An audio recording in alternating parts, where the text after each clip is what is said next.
Welcome to Edutech IT Academy. আজকে আমরা এক্সেলের একটু ফাংশন সম্পর্কিত কিছু তথ্য নিয়ে আলোচনা করি। তো দেখুন, এক্সেলে আমরা ফাংশন কেন ব্যবহার করব এটি আমাদের আগে জানতে হবে। ফাংশন ব্যবহারের ফলে আমরা কিছু কাজ সহজে খুব দ্রুত করতে পারি। কেমন, ধরুন কিছু ক্যালকুলেশন রিলেটেড আপনার কাজকর্ম খুব সহজে আপনি খুব তাড়াতাড়ি বড় টাইপের কোনো ক্যালকুলেশনের অ্যান্সার বার করতে পারেন। কেমন টাইপের, তার আগে আমাদের একটু ফাংশন সম্পর্কে কেন আমরা ফাংশন ব্যবহার করব আমরা একটু এক্সপ্লেন করে আসি। তো দেখুন, এক্সেলে ম্যাথামেটিক্যাল ক্যালকুলেশনের জন্য আমরা ফাংশন কেন ব্যবহার করি, তো আমরা এটা সম্পর্কে একটু দেখি। দেখুন, ক্যালকুলেশন আমরা দুইভাবে করতে পারি। ডাইরেক্ট নাম্বার টাইপ ক্যালকুলেশন করতে পারি, সেল রেফারেন্স টাইপ ক্যালকুলেশন করতে পারি। তো ডাইরেক্ট নাম্বার টাইপ বা সেল রেফারেন্স টাইপ এটি তো আমরা এখনও জানি না। তো এটা কী জিনিস একটু আমরা সেটা সম্পর্কে জানবো। এরপরই দেখুন, ডাইরেক্ট নাম্বার টাইপকে আবার দুই রকমভাবে ব্যবহার করতে পারি। ফাংশন বিহীন কীভাবে ব্যবহার করব এবং ফাংশন সহ কীভাবে ব্যবহার করব। ঠিক একই রকমভাবে সেল রেফারেন্স টাইপের ক্ষেত্রেও দুটি ভাগ আছে। ফাংশন না দিয়ে কিভাবে সেল রেফারেন্স ব্যবহার করব, আবার ফাংশন ব্যবহার করে কিভাবে সেল রেফারেন্স ব্যবহার করব। এই সমস্ত স্ট্রাকচারটি আপনাদের দেখে হয়তো একটু খুবই হেজিটেট লাগছে যে অনেকটাই এটি, বাট এতে কিছুই না। আপনি একটু জাস্ট সাধারণভাবে দেখবেন, তাহলে বুঝতে পারবেন যে কী জিনিস বলতে চাইছি এখানে। ম্যাথামেটিক্যাল ক্যালকুলেশনের কাজ করছি আমরা দুই রকমের। কি ডাইরেক্ট নাম্বার টাইপ একটি cell reference type. Direct number টাইপকে দুই রকমভাবে কাজ করতে পারি। ফাংশন ইউজ না করে কিভাবে করব, তারপরে ফাংশন ইউজ করে কিভাবে করব। একই রকমভাবে সেল রেফারেন্স টাইপের ক্ষেত্রে নন ফাংশনাল মানে ফাংশন না ব্যবহার করে কিভাবে করব, আর ফাংশন ব্যবহার করে কিভাবে করব। এরপর আমরা একটু এক্সেল উইন্ডোতে চলে যাব। এক্সেল উইন্ডোতে কী আসছে, তো দেখুন, প্রথমে আমি বলেছি ডাইরেক্ট নাম্বার টাইপ একটি আর একটি সেল রেফারেন্স টাইপ।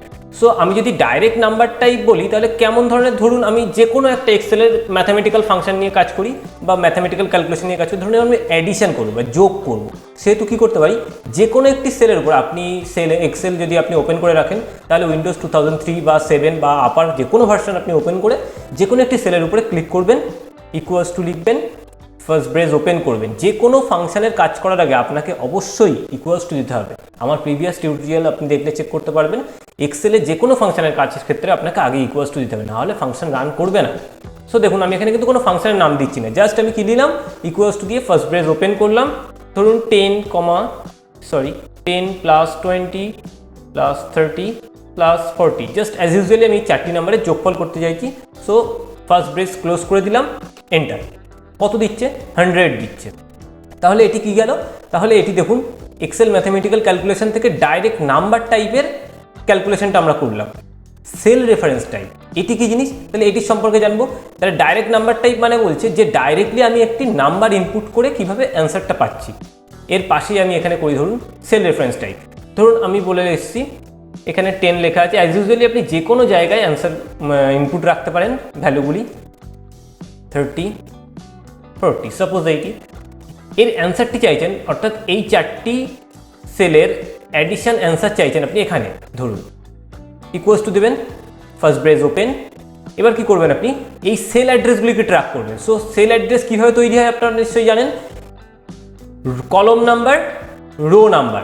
আগে কিন্তু কলমের নাম্বার হবে। সো দেখুন, এই যে 10 যদি আমি ধরি, তাহলে কলম নেম কী হবে, F কলম, দেন রো 1 নাম্বার রো। সো এখানে F1 হবে। আপনি ডাইরেক্টলি ক্লিক করলে অটোমেটিক দেখতে পাবেন এখানে F1 চলে এসছে। F1 প্লাস দেবেন, এটিতে ক্লিক করবেন, দেখুন অটোমেটিক নিয়ে নিয়েছে F3 প্লাস F5 প্লাস, এটি কিন্তু ই কলমে আছে, ঠিক আছে। তাহলে E6 হবে নিশ্চয়ই, ক্লিক করলাম, দেখুন E6 চলে এসছে, ব্রেস ক্লোজ, এন্টার। তাহলে দেখুন এক্ষেত্রে আমরা ডাইরেক্ট নাম্বারের ভ্যালু যা ছিল, এখানে সেলের ভ্যালুগুলি কিন্তু একই রকম। সো আমরা অ্যান্সারটা সেম পেয়েছি। তাহলে এই গেল আমাদের ম্যাথামেটিক্যাল ক্যালকুলেশনের ক্ষেত্রে ডাইরেক্ট নাম্বার টাইপ আর সেল রেফারেন্স টাইপ। তাহলে ডাইরেক্ট নাম্বার টাইপ আর সেল রেফারেন্স টাইপ আপনারা বুঝে গেছেন। যদি কোনো প্রবলেম থাকে আমাকে অবশ্যই কমেন্টের মাধ্যমে জানাবেন। নেক্সট আসছি আমরা ডাইরেক্ট নাম্বার টাইপের ক্ষেত্রে নন ফাংশনাল জিনিসটি কি, যেখানে আমরা ফাংশন ইউজ করছি না, ঠিক আছে।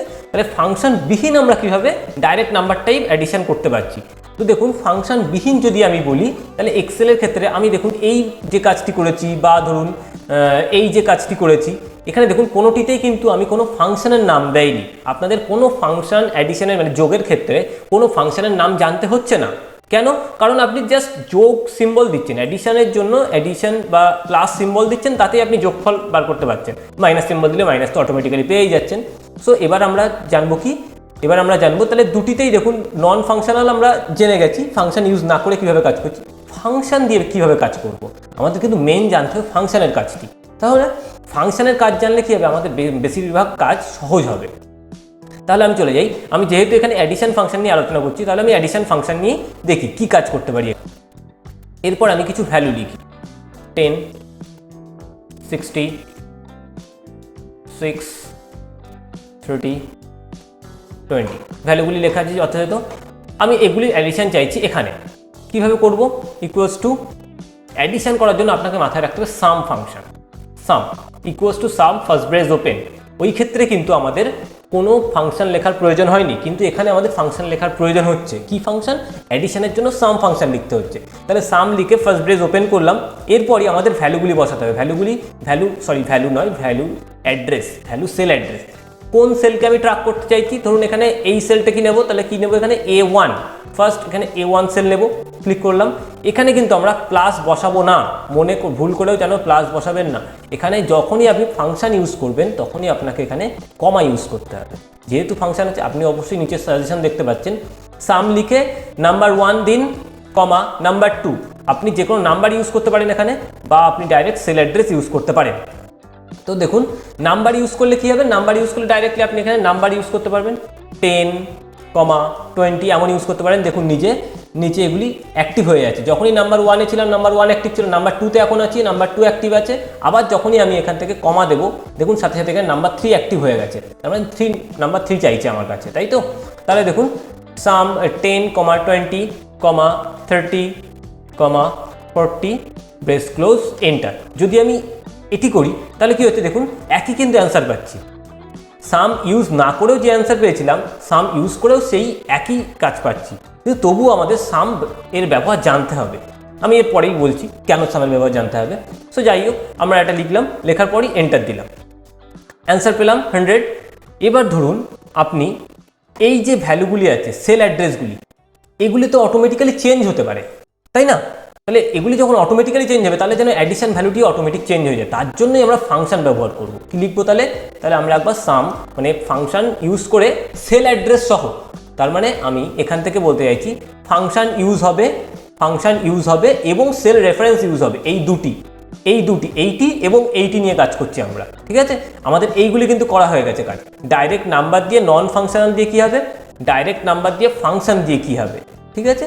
তো আমরা এখানে এক্সেলে যাই আবার। তাহলে সাম ইউজ করলাম, সাম লেখার পর আমি এখান থেকে A1 দিলাম, কমা D3, কমা এই সেল, কমা এই সেল, কমা এই সেল দিলাম, ক্লোজ, এন্টার। দেখুন এই 5টি সেলের অ্যাড্রেসের ভ্যালু সহ 126 ভ্যালু এসছে, তাই না? তাহলে দেখুন আপনি কোনো রকমে এই ভ্যালুটিকে 65 করলে এন্টার দিলেন, সাথে সাথে দেখুন এখানে 5 ইনক্রিজ হয়ে গেছে। কেন ইনক্রিজ হলো? কারণ আপনি এখানে ফাংশন ইউজ করেছেন। একই রকমভাবে আমি এটিকে ডিলিট করে দিই, সাপোজ ডিলিট করে দিয়ে আমি এই ভ্যালুগুলিকে এখানে অ্যাড করব। কিভাবে? Equals to sum first brace open 10, 6, আপনি দেখতেই পাচ্ছেন এই ভ্যালুগুলি কিন্তু আমি এখানে ইনপুট করছি। 20, 65, 30, ক্লোজ, এন্টার। 131 এসছে, কোনো সমস্যা নেই। আমি এখানে 20 এর ভ্যালু 45 করলাম, তাহলে দেখুন এখানে কিন্তু চেঞ্জ হলো না। কেন? কারণ এটিতে সেল অ্যাড্রেস বা সেল রেফারেন্স দেওয়া নেই, ডাইরেক্টলি নাম্বার ইনপুট হয়েছিল, সেজন্যই এখানে কিন্তু ভ্যালুটি অটোমেটিক চেঞ্জ হয়নি। তাহলে অবশ্যই আপনি বুঝতে পারছেন ফাংশন ইউজ করলে আমরা কী সুবিধা পাই, ফাংশন ইউজ না করলে আমরা কী সুবিধা পাই। আচ্ছা, তাহলে এবার দেখুন ফাংশন ইউজের আরও একটু সুবিধা আমরা দেখি, ক্লিয়ার করে নিলাম। দেখুন আপনার ভ্যালু ধরুন কিছু সময় এমন হতে পারে, এমন ভ্যালু আপনি ইনপুট করে রেখেছেন, আবার ধরুন এখানেও কিছু ভ্যালু আছে,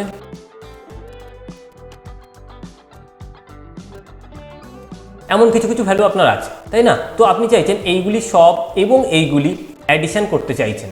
সেক্ষেত্রে আপনি কি করবেন? অ্যাডিশন কোথায় করবেন সেটা ডাজেন্ট ম্যাটার, আপনি যে কোনো জায়গায় অ্যাডিশন করতে পারেন, বা আপনার যখন ডেটাবেজের কাজ হবে তখন আপনি সেই সেলে গিয়েও অ্যাডিশন করতে পারেন। তো আমি এখানেই করি, দেখুন ক্লিক করলাম, ফার্স্ট ব্রেস ওপেন, সাম লিখলাম। এখানে অ্যাডভান্স সামের কাজটা আমি একটু দেখাই। আপনি এই নাম্বারগুলি টোটাল যোগ করতে চাইছেন, তাই তো? সেক্ষেত্রে আমি একটু আগেই যেটা বললাম, যেটা প্রত্যেকটা সেলকে কমা দিয়ে দিয়ে লিখতে হবে, কমা দিয়ে দিয়ে লিখতে হবে, তাই না? লিখে ব্রেস ক্লোজ, বা এগুলি অ্যাড করতে চাইলে এগুলি অ্যাড্রেসও দিতে হবে। তো দেখুন এখানে 5টি অ্যাড্রেস লেখা হয়েছে, তাই না? আমি কিন্তু এখানে 5টি অ্যাড্রেস এবার লিখবো না। আমরা কি লিখবো? আমরা এই মাঝখানের অ্যাড্রেসগুলিকে তুলে দেব, দিয়ে জাস্ট মাঝখানে একটি ইস্টু দিব, A1 ইস্টু E1। তাহলে বোঝাচ্ছে A1 থেকে E1 পর্যন্ত সেলগুলির ভ্যালু অ্যাড করো। দেখুন আমি যখনই A1 থেকে E1 ইস্টু দিয়েছি, অটোমেটিক্যালি ও সিলেক্ট করে নিয়েছে এই পর্যন্ত, ঠিক আছে? তাহলে দেখুন এই যে অ্যাডিশনটা, মানে এই সিরিজের অ্যাডিশনের সাথে আপনি এইগুলিও অ্যাড করতে চাইছেন, তাহলে এটি এবং এটি তো ডিটাচ, তাই না? সো যখনই এটি ডিটাচ হবে তখনই আপনি কি করবেন? এই টোটাল ভ্যালু কমা এই সিরিজ, তাহলে আপনি এখানে কি লিখবেন? E3। তাহলে আমি লিখি E3 is to E7, E7 দেখতেই পাচ্ছেন। তাহলে এই কালার ইকুয়ালস টু এইটা, এই সিরিজটিকে অ্যাড করে নিয়েছে অটোমেটিক। এবার যখনই আপনি এন্টার দেবেন, দেখুন 471 আপনাকে অ্যাডিশন ভ্যালু দিয়ে দিয়েছে। তাহলে এই টোটাল এবং এই টোটাল এর ভ্যালু এখানে দিয়ে দিয়েছে। আমাদের কিন্তু বেশি লিখতে হলো না, 5 + 5 10টি ভ্যালু না লিখে আমরা শুধুমাত্র 4টি ভ্যালু দ্বারা টোটাল অ্যাডিশন পেলাম। শুধুমাত্র এই নয়, আপনি যদি চান যে এমনভাবে এখানে 5টি ভ্যালু নয়, 5 লক্ষ ভ্যালু আছে বা 5000 ভ্যালু আছে, কোনো সমস্যা নেই। আপনি শুধুমাত্র first cell address is to last cell যত হবে সেই ভ্যালুটিকে দেবেন, তাহলেই অটোমেটিক্যালি অ্যাডিশন ভ্যালুটি চলে আসবে। এখানে অল্প ভ্যালু বলে আপনার মনে হচ্ছে যে না এটা না ওটা ভালো বা সামথিং কিছু, যাই হোক অসুবিধা নেই। আপনি first sale value is to last sale value দিলে অটোমেটিক চলে আসবে। এবার দেখুন এছাড়াও আমরা আরেক রকমভাবে করতে পারি। দেখুন এরপরে আমি যে পদ্ধতি দেখাতে চাইছি সেটির জন্য আমাকে এই টোটাল রেঞ্জের ভেতর থাকলে হবে না, এই রেঞ্জ থেকে বাইরে বেরোতে হবে। আমি ধরুন এই রেঞ্জ থেকে বাইরে এখানে হতেই পারে বা এখানেও হতে পারে, অসুবিধা নেই। তো আমি ধরুন এখানেই অ্যাড করি, equals to sum first brace open, আমি এই রেঞ্জ ভ্যালু দিচ্ছি। সো এই রেঞ্জ ভ্যালু দেখুন, এই এখান থেকে শুরু করে এই পর্যন্ত টোটাল মানের জন্য টোটাল কতগুলি কলম লেগেছে? 5টি কলম। তাহলে প্রথম কলম কি আছে? প্রথম কলম আছে A এবং রো কতগুলি লেগেছে? 7টি রো লেগেছে, তাই না? তাহলে এই কলম লেগেছে 5টি, রো লেগেছে 7টি, অর্থাৎ 5 × 7 35টি সেল অ্যাড্রেস চেয়েছে, তাই না? তাহলে এই যদি টেবিলটির রেঞ্জ ধরি, তাহলে এখান থেকে লেফট ক্লিক চেপে ধরে টানলে এই পর্যন্ত দেখুন A1 থেকে E7 পর্যন্ত টোটাল সেল অ্যাড্রেস নিয়েছে। এর ভেতরে দেখুন এই যে সেলগুলিতে ভ্যালু আছে সেগুলির অ্যাডিশন নেবে শুধুমাত্র, বাকিগুলির কিন্তু অ্যাডিশন নেবে না। যদি বাকিগুলিতে আপনি নাম্বার ইনপুট করেন তাহলে অটোমেটিক সেখানে অ্যাড হয়ে যাবে। তাহলে এখানে দেখুন equals to sum A1 is to E7। আমি অ্যাডিশনটা এখানে করলাম এজন্যই, আপনি কোনো সময়ই ফাংশনকে ওই সেল রেঞ্জের ভেতরে রাখতে পারবেন না। অর্থাৎ আপনাকে যেখানে মানে যে সেল রেঞ্জের ভেতরে আপনাকে ক্যালকুলেট করতে চাইছেন তার থেকে বাইরে আপনাকে ফাংশনটিকে লিখতে হবে অবশ্যই। তাহলে আমি এখানে একটি ক্লোজ করে দিলাম, এন্টার দিলাম। দেখুন 471 ভ্যালু কিন্তু এসছে। কিন্তু যদি আমরা কোনো একটি ভ্যালুতে একটি নতুন ইনপুট করি কিছু, অটোমেটিক্যালি 473 অর্থাৎ 2 ভ্যালু ইনক্রিজ হচ্ছে। কেন? কারণ A1 থেকে E7 এর ভেতরেই পড়ছে এই 2 ভ্যালুটি। যদি 2 ভ্যালুটি এই সেল রেঞ্জ বিহীন অন্য কোনো জায়গায় আমি ইনপুট করি, কোনো রকম চেঞ্জ দেখতে পাবেন না আপনি।